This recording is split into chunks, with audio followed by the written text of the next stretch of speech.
Let me show you what I'm making for dinner.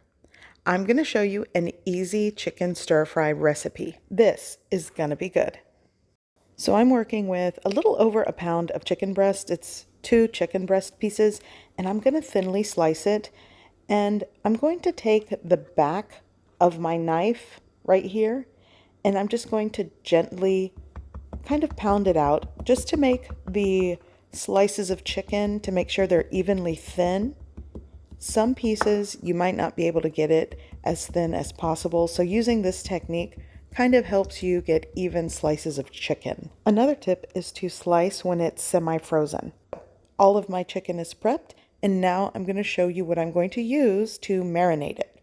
First, I'm going to add 1½ teaspoons of soy sauce. Here I'm going to add 1/4 teaspoon of salt. I'm also going to add some garlic powder, like 1/2 teaspoon to a full teaspoon.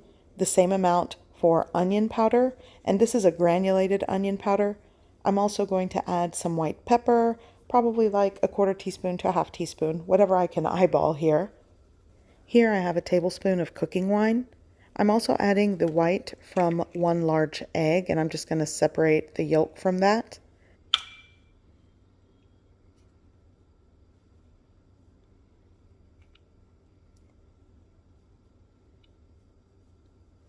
I'm going to add 2 tablespoons of cornstarch and 1 teaspoon of baking soda.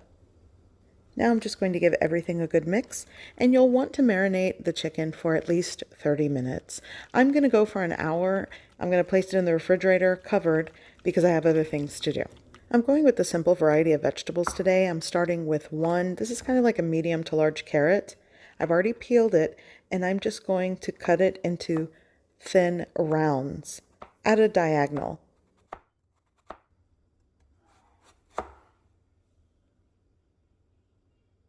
I'm also going to be working with cabbage today. I have part of this head of cabbage. I used the other part of it for fish tacos the other day, so I'll link that somewhere in this video in the description for these fish tacos. I made a curtido with the cabbage. So I'm cutting the cabbage into like square chunks. I'm also going to do the same thing with this onion. I'm just going to cut it into large chunky pieces. This next ingredient is optional, but I drained 1 can of baby corn. It's optional, I just had a can in the pantry to use. So now let's work on the sauce mixture. Here I'm working with 1 cup of chicken broth. Here I have 2 teaspoons of dark soy sauce, 2 teaspoons of light soy sauce that I just added together going in. I'm going to add around 2 to 3 tablespoons of hoisin sauce.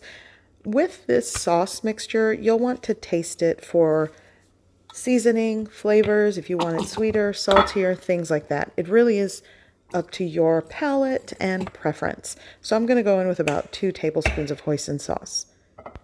Here I'm adding a tablespoon of cooking wine. I'm also going to add 1 or 2 teaspoons of sugar. It's up to you again how sweet you want this to balance out the saltiness. So I'm going to give that a really good mix. And this is where you'll want to taste if you need to adjust the ratios of these ingredients. Here I'm going to add 2 heaping tablespoons of cornstarch. This is going to create a sauce / cornstarch slurry all in one. So when this liquid hits the pan, it's going to start to thicken and create this beautiful, flavorful coating for the stir fry. Now it's time to cook. So I've preheated my pan. I've added cooking oil. You can definitely use a wok for this. I find it easier to work with this large pan.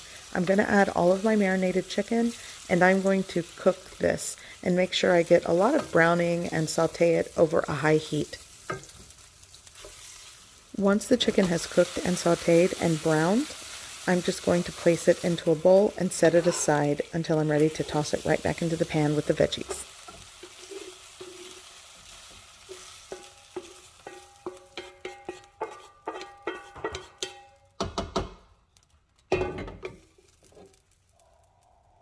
So in the same pan, I'm adding some cooking oil, 1 or 2 tablespoons. It's more like 1½ tablespoons of cooking oil.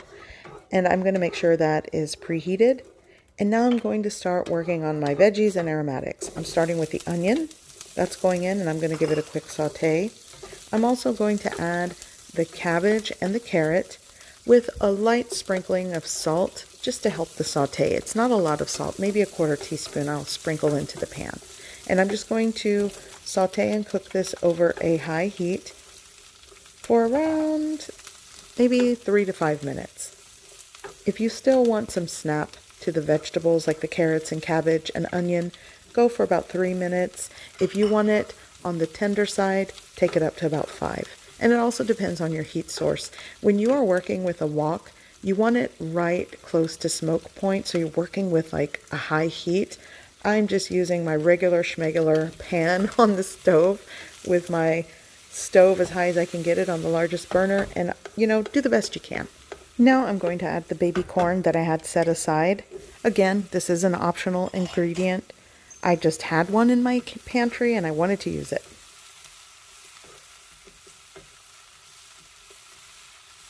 Here I'm creating a space in the center because now I'm going to add that sauce mixture.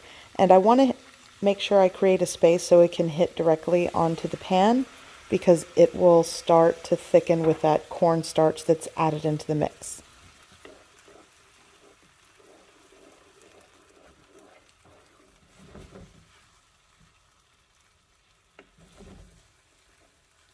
So as the sauce simmers, it thickens more and more. So I'm going to add the chicken, and I'm going to start to combine and fold everything together with this brown sauce. It's so flavorful, it's so easy to make, and the vegetables are versatile. Sometimes I do this with blanched green beans, blanched broccoli. It's so good.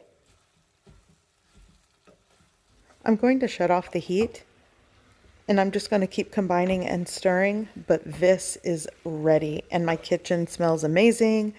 I am going to be serving this with steamed white rice, and that's dinner. I had ingredients in my refrigerator, a can in my pantry, 2 thawed chicken breasts. I always have sauces that I like to create, so this was easy. I also have a loaded shrimp fried rice that would go perfect with any type of chicken stir fry if you kind of want to do a homemade Chinese takeout dinner. I will link the recipe somewhere throughout this video or in the description below. But even this loaded shrimp fried rice is a meal on its own, and it's worth a try. It's very simple to put together. So I hope you give this recipe a try. I hope you like it. And thanks for watching.